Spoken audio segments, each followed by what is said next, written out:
Govindavidamujvalam Bharatanam Bhaktyamritam Sundaram Vande Vishwaguruncha Divya Bhagavat Premnohi Bijapradam Vanchagalpa Turubhyascha Kripa Sindhu Bhevacha Patitanam Pavanebhyo Vaishnavebhyo Namo Namaha Namo Mahavadanyaya Krishna Prema Pradayate Krishnaya Krishna Chaitanya Namne Gaura Tvise Namaha. So this evening we would like to hear something from Affectionate Guidance. We have not heard from here for quite some time. And last time we were reading from chapter 23, I think it is, yes, on Jagannath Puri. Puri, Sri Chaitanya Saraswat Ma, Jagannathdev and his Dham. So there's just a couple pages left. We can finish that this evening. Question: what guidance would you like to give for the devotees going to the Jagannath Rath Yatra festival this year? Srila Govinda Maharaj: the first thing is not to break any rules and regulations of the Jagannath temple. And, this is something that that always comes up, because the Westerners, and of course it is not our conception, but for their own reasons, for how can we say, it is it is materialistic consideration ultimately, but we understand they're doing that out of their regard for Jagannath, and these restrictions they have are based on their regard for Jagannath. So we can appreciate in that sense. But from the highest spiritual vision, these restrictions, they don't have any real basis, But as a result of them, there are not certain persons who are not allowed entrance into the Jagannath temple. So Westerners, lower caste Indians also, they're not allowed entrance. So although we don't exactly agree with that, at the same time, we do not disturb, the way that they have chosen to do things. We're not, Krishna consciousness is not a social revolution, it's a spiritual revolution. And so it is something that can take place independent of whatever material circumstances are existent. And we've heard different stories about Westerners who tried to sneak in, and it wasn't something that was appreciated by Srila Sridhar Maharaj or Gurudev, and they pointed out that I think I'm getting an echo. Thank you. And they pointed out that persons like Haridas Thakur, Rup, Sanatan, they did not enter the Jagannath temple. Such highly exalted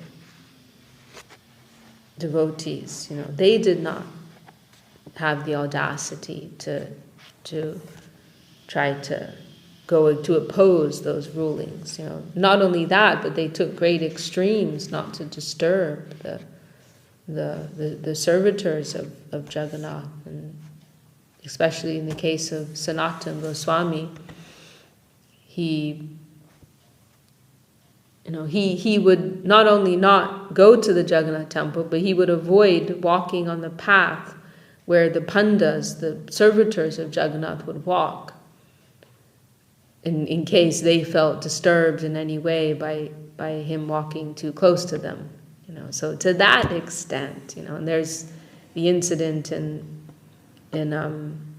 Chaitanya Charitamrita when Mahaprabhu calls for him, and in order to avoid that, it's the middle of the day, so it's the hottest time of the day, and I think it's in the summer season. And Mahaprabhu calls for him at that time, and the quickest route is to go along that path of the pandas, but he wants to avoid that for the reasons we just discussed, and so instead he runs across the hot, burning sand.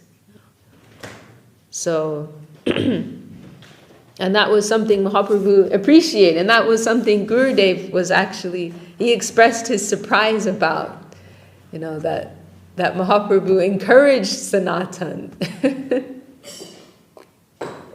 Mahaprabhu didn't say, "Oh, why are you being so silly? You're being so extreme." Mahaprabhu actually expressed appreciation for that consideration of Sanatan.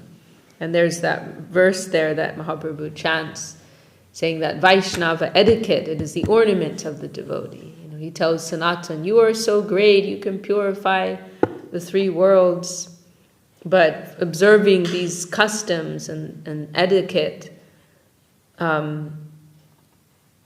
this is like, it's not something that you have to do, but it is like an ornament to your great devotional qualities." So, if we consider that these exalted devotees of Mahaprabhu, they didn't try to forcibly enter the Jagannath temple, then who are we? And another thing, and this was, I think Gurudev made this point too, that the Westerners are also getting special mercy, because we're being reminded that we cannot actually see anything with these eyes, It is not that we can go to see anything, but rather we want to be seen. We don't have the capacity to see. And also it is, and Gurudev also mentioned this, that ultimately it is Jagannath's Leela. That's a material vision, to point the finger at some particular material circumstance in this world. The Lord is behind it, and Gurudev described it as his Leela, actually. He's creating this separation. It is his play. So we have to see that in the background of everything too. The first thing is not to break any rules and regulations of the Jagannath temple.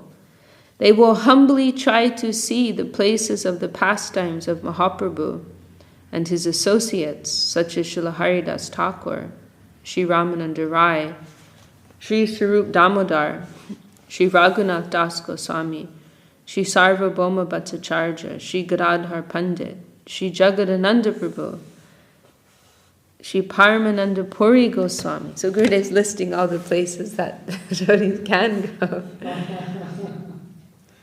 Maharaj Prataparudra's house, Gundicha, Shiki Mahiti's house, and many others. They will see these places and try to feel in their hearts the mood of union and separation shown by Sriman Mahaprabhu.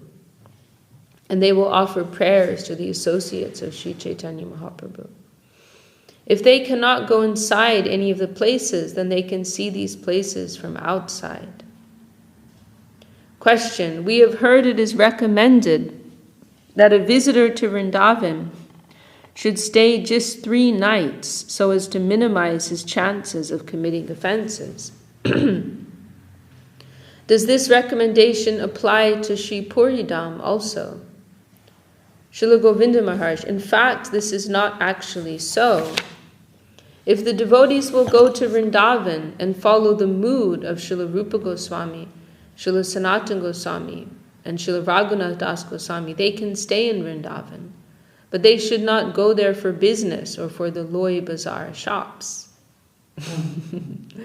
So there's this famous instruction that Mahaprabhu gave to Jagadananda Pandit, in regards to going to Vrindavan, right? Not to mix too closely with the locals, not to climb Govardhan Hill to see the Gopal deity, to stay under the shelter of Rupa and Sanatan, and not to stay too long.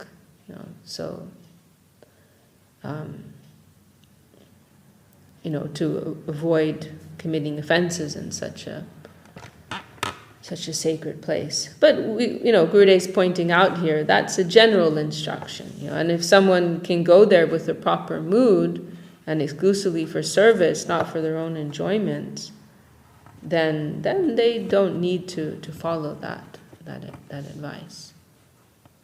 The Dham is Chinmoy Bhumi. It is made of transcendental substance. Srila Guru Maharaj was questioned many times by the Western devotees as to how one should see Navadvip Dham. And he clearly explains that it is Chinmoy Bhumi. So we should see the Dham in this way, and not with any mundane view. The matter is that when we shall go to the Dham, we shall try to live and feel where we are going. The feeling should come that it is the transcendental Dham, and Mahaprabhu's pastimes with his devotees are always going on. My own mood is that I do not go every day to the temple of Lord Jagannath, but I go before Jagannath in his temple, and I say to him in this way, "My Dandavat pranams to your lotus feet. I am present, sir. I am here." Like I think of it as like like a soldier, like presenting himself, like to his sergeant, like, "I'm here." Like there's this mood, and Gurudev goes on to say that, not that I'm coming for some purpose of my own, or like to get something from you, but I am your subject, and I am presenting myself to be used by you for your purpose. Not that we're going to see some curiosity for our eyes, but we're going to be seen and to be used. Not that we are the subject, but we are the object. I cannot see Jagannath because I cannot see him through my mind and vision. Therefore, I am not trying to approach him in that way. And it's so important to remember these points because it's such a subtle adjustment of consciousness, but it changes everything. It's a subtle internal adjustment, but it completely transforms our activity from material to spiritual. Makes it something completely different. Please, I cannot see Jagannath because I cannot see him through my mind and vision. Therefore, I am not trying to approach him in that way. Instead, I am presenting myself in front of Jagannath with the mood and prayer. I am here at your lotus feet. Please see me. Please see me means my good and my bad. Everything is in front of you. You please make me as you like to see me. Nakedly, we are standing in front of the Lord. You please make me as you like to see me. That is the mood. Like Srila Sridhar Maharaj would say that the disciple is like clay. It's without the connection of Guru. It's just we are just like a lump of clay. And Guru and Vaishnav, they can make something with that.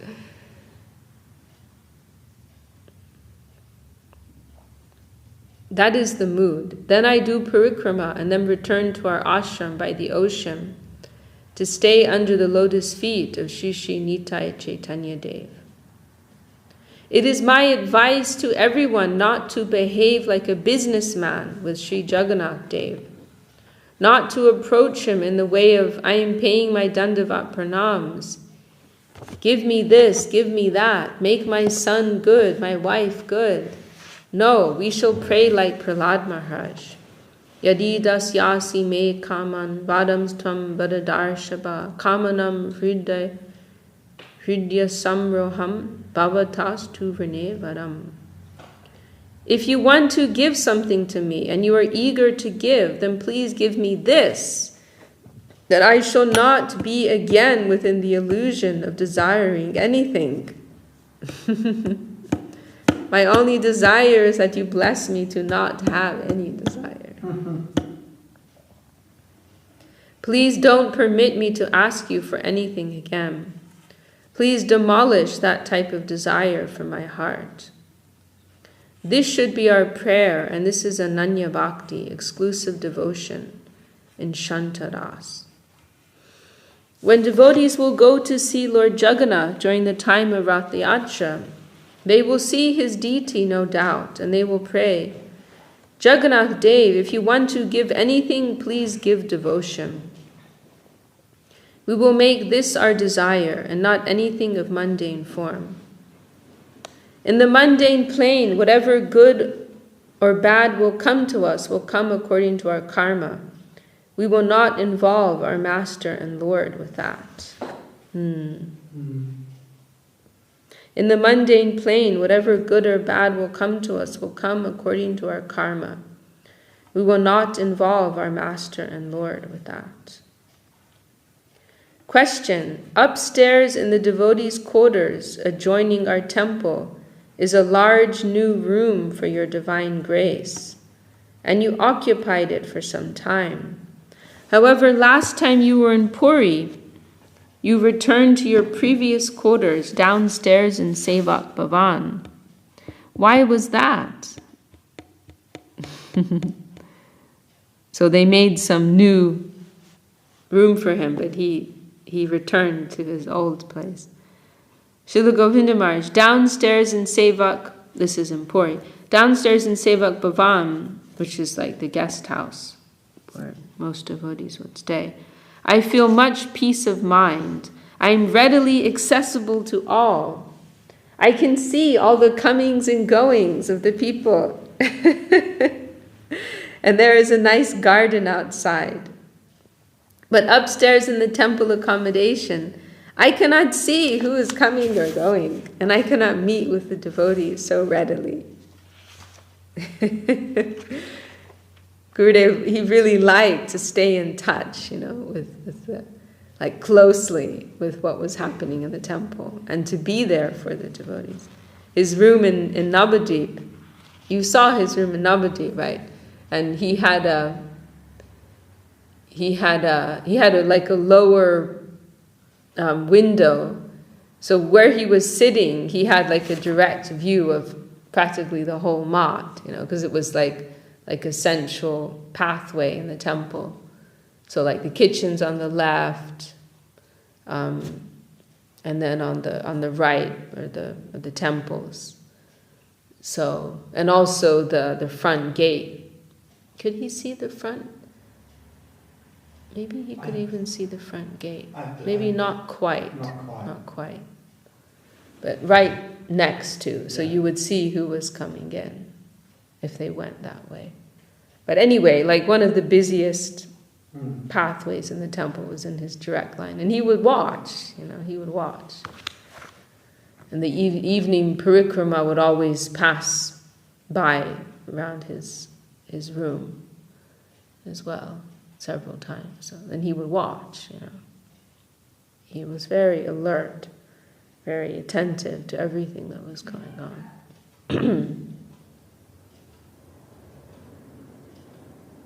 And tirelessly receiving devotees also.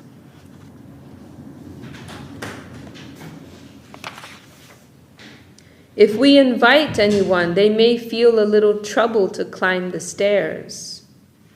Also, if I stay in Sevak Bhavan, it is helpful to make the devotees there conscious of their conduct in the Dham.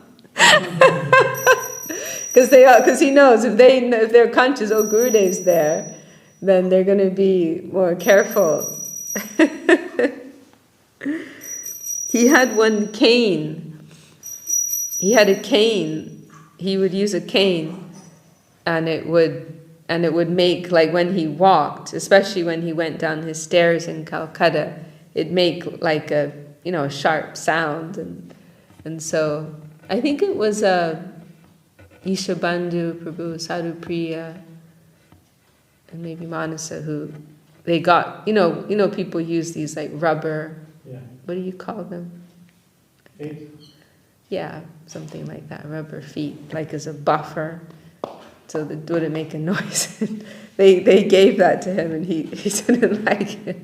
He liked that it made some noise, so he wouldn't use them. Because, people you'd hear that cane, like we were from the ladies' ashram, when Gurudev's going out, then everyone in the building knows, because you're hearing that knocking, and he liked that.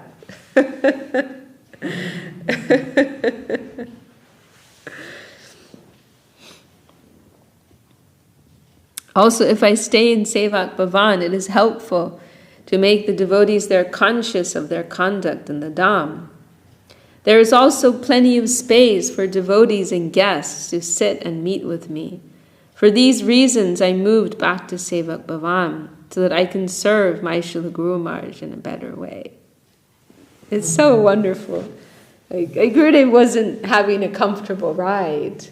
Everything he did, 100%, was with service in mind. And another thing I liked about this is that, it's like a kind of a casual question, but Gurudev has this whole profound response. Like everything he did was very carefully considered, and everything was based on how can I serve my Guru Maharaj better. Like everything, why did you move your rooms? Well, I've got 50 reasons why, And it's all to do with service, not my own comfort. No doubt the other room he had was more peaceful. He'd have less annoying people knocking on his door, further away from the street, so less noisy, and higher up, so you'd have better air, closer to the deities. For someone who wants to live a comfortable life, that was a much better option. But he's thinking, how can I serve my Guru better? How can I serve the devotees better? How can I ensure the better running of the ashram? Everything for the pure devotees, every breath. Even Srila Sridhar Maharaj even says their passing stool they're doing with service consciousness. Everything, every breath, every morsel that they put in their mouths. Everything is deeply connected with the higher interest. So, Gurudev has considered all these things.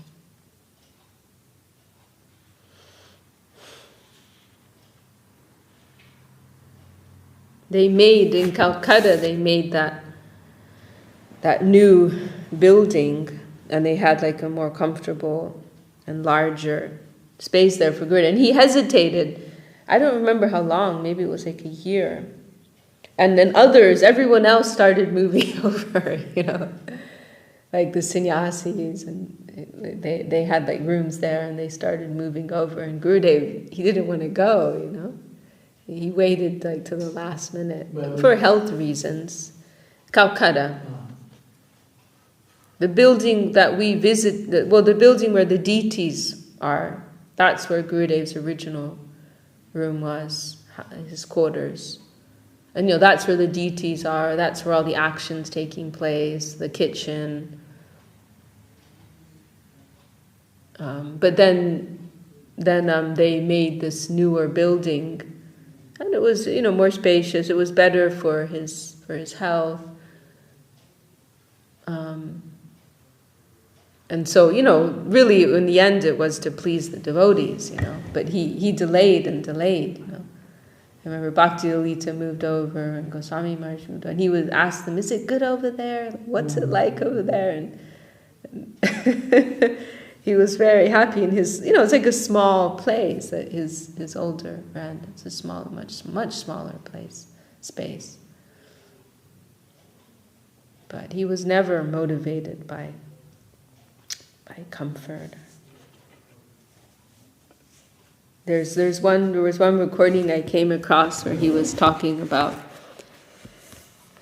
how he was, and this was before he started traveling from India. This would have been 1990. And he was talking about how he was getting all these invitations, and he was saying, but I still haven't made my passport. He said, I think he said, I got the application, but I haven't filled it out. Like, I still haven't, I don't even have a passport. I haven't even applied for a passport yet. And he was saying, because I have so much seva here, and he was saying, I can go in, and he's saying, because someone mentioned how once when he was going to Puri, you can take a flight, right, from Calcutta to Bhubaneswar. You can take a flight and avoid, a 10-hour drive there. But Gurudev, he declines the offer of a flight. And Gurudev was saying, I like to see the way, I like where Mahaprabhu walked, and he's saying, but I have no problem. I can take a flight if it's necessary. And then he was mentioning about people inviting him to the West, and because I think there was some mention of being afraid of flying or something like that. And he's like, I'm not afraid to fly. I can fly if necessary. And he said, but what I need is the order of my Guru Maharaj. That's what I'm waiting for. When I hear that sound, he said something like that, when I hear that sound from my Guru Maharaj, then I won't hesitate. But until I get that clear signal, this is my Guru Maharaj's desire, then I'm waiting, then I'm waiting. And then he's like, Swami Maharaj invited me, not once, not twice, 3 times. Swami Maharaj invited me to travel with him all around the world. He was ready to get me a world ticket. But I did not go because I had service with Guru Maharaj. So he was always very clear, he wasn't in it for the bright lights or the attention or the comfort or whatever, the excitement. But he was in it for his Guru Maharaj's service. Mm-hmm. And then only when it really appeared that he could leave India and that it was really necessary for him to go to the West, then he went. But it was several years that they were asking him. And then it was 91, wasn't it, that he finally went. But then, 89, 90, he stayed. 88, 89, 90, he focused fully on the service in India. And then when he traveled, he did it as an offering to his Guru Maharaj. It was, let me think now, it was Srila Sridhar Maharaj's centenary year, I believe. And so he decided, as part of Guru Maharaj's centenary year celebrations and as an offering to Guru Maharaj, then he would go on the world tour like that, to add to the glory of his Guru Maharaj in his centenary. Because he had a year-long celebration with special events. And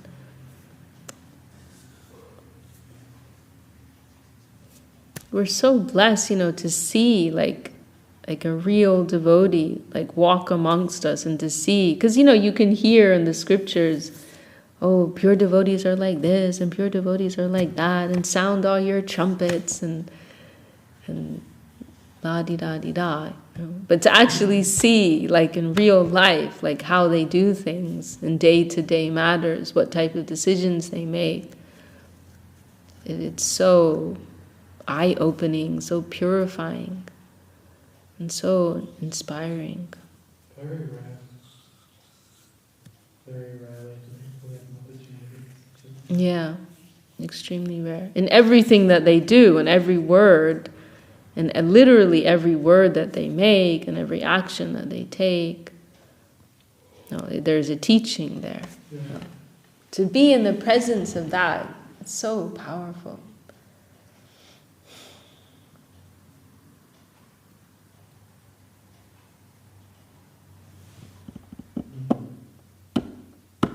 I mean, when you come up,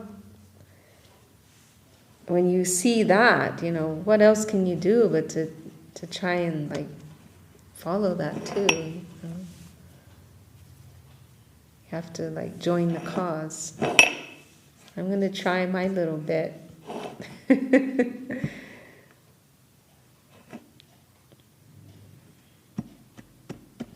Because when there is a pure devotee, then it's an established bona fide flow of like, you know, we have a director. Like there's that extraordinarily potent harmonizing agent that makes it so you can just go and do your part. There are things already to do. There is, you know, that kind of stuff. No doubt there is already that, but it's you know, it's much more tangible for neophytes like